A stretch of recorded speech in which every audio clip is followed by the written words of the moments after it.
கிறிஸ்துவுக்குள் பிரியமானவர்களே, வசன தீபம் என்கிற நிகழ்ச்சியின் மூலமாக நாம் தியானிக்க போகிற வேத வசனத்தை வாசிப்போம்.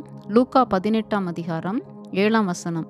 அந்தபடியே தேவன் தம்மை நோக்கி இரவும் பகலும் கூப்பிடுகிறவர்களாகிய தம்மால் தெரிந்து கொள்ளப்பட்டவர்களின் விஷயத்தில் நீடிய பொறுமையுள்ளவராயிருந்து அவர்களுக்கு நியாயம் செய்யாமல் இருப்பாரோ?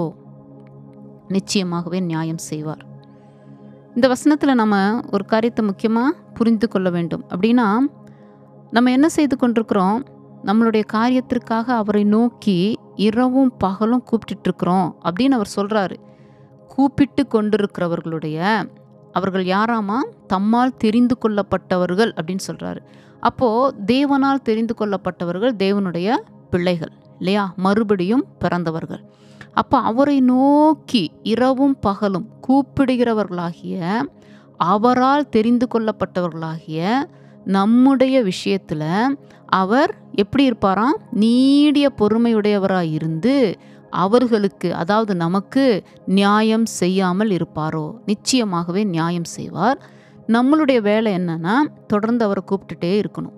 அவருக்கு தெரியும் எந்த வேளையில் அந்த பதில் கொடுக்க வேண்டும், எந்த வேளையில் நமக்கு நியாயம் செய்ய வேண்டும் என்று சொல்லி.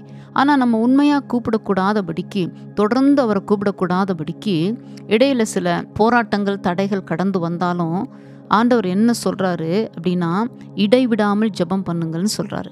இடைவிடாமல் அவரை கூப்பிட்டுட்டே இருக்கணும். வேறு வழியே இல்லை. ஒரு காரியத்தை அவர் நமக்கு செய்ய போகிறாரு. ஏன்னா அவர் சொல்லிட்டாரு, நாம் யாராமா? அவரால் தெரிந்து கொள்ளப்பட்டவர்கள், அப்படின்னா தேவ பிள்ளைகள். அப்போ தேவ பிள்ளைகளுக்கு கண்டிப்பாக அவர் செய்து தான் ஆகணும். புரியுதுங்களா?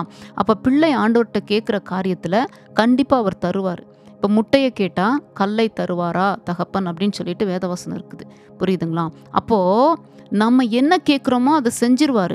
ஆனால் எப்படியாமா? சில விஷயங்களில் நீடிய பொறுமை உள்ளவராக இருக்கிறார் அப்படின்னா காத்திருக்க வைக்கிறார். காத்திருந்தாலும் நாம் தெரிந்து கொள்ளப்பட்டவர்களாக இருக்கிறபடினால அதற்கு நியாயம் செய்வார். நீடிய பொறுமை உள்ளவராக இருந்து நம்மளுடைய காரியத்துக்கு அவர் பதில் கொடுப்பார், நியாயம் செய்வார். சில விஷயங்களை தேவ சமூகத்தில் வச்சிருக்கிறோம். ஆண்டவரே, இந்த காரியம் இப்படி தான் நடக்கணும்னு சொல்லி நம்ம கேட்குறோம். அவர் எப்படி நடக்க வைக்கணும்னு அவருக்கு தெரியும். அந்த காரியத்துக்கு நம்ம காத்திருக்க வேண்டும். ஏன்னா அவர் சொல்கிறாரு, என்னை நோக்கி நீ கூப்பிடு, அப்பொழுது நான் உனக்கு உத்தரவு கொடுத்து நீ அறியாததும் உனக்கு எட்டாதுமான பெரிய காரியங்களை செய்வேன். சாதாரண சின்ன சின்ன காரியங்களுக்கு உடனே நமக்கு பதில் கிடைத்திருது.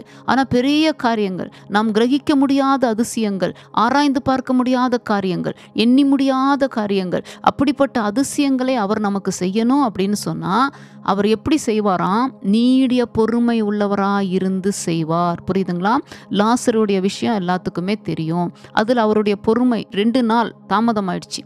அவர் அங்கே தான் இருந்தார். லாசரு மரிக்கிற நேரத்தில், அப்படின்னா வியாதிப்பட்ட வேளையிலே அவங்க குடும்பத்தினர் வந்து சொல்கிறாங்க. ஆனால் அவர் என்ன செய்கிறாரு? அதில் ஒரு மகிமை வரப்போகுதுன்னு அவருக்கு தெரியும். தேவனுடைய நாமம் அங்கே மகிமைப்பட போகுதுன்னு தெரியும். அதில் அந்த இடத்துல அவர் பொறுமையுள்ளவராக இருக்கிறாரு.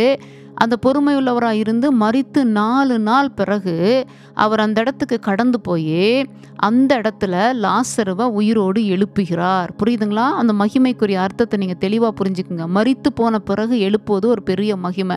வியாதியை சுகமாக்குவது அதற்கு முன்பாக உள்ள ஸ்டேஜ் தான். ஆனால் மகிமை கடந்து வரணும். தேவனுடைய நாமம் அதில் மகிமைப்படணும். அந்த லாசரு உயிரோடு எழுந்து வந்தபோது அந்த இடத்துல தேவனுடைய நாமம் எப்படி மகிமைப்பட்டிருக்கும்? அவன் கட்டுகளோடு அந்த குகை, அந்த கல்லறையில் அந்த நாட்களில் குகையாக தான் இருக்குமாமா. குகைக்குள்ளேருந்து அப்படியே வரான். அவன் எப்படி வந்திருப்பான் நினச்சி பாருங்க.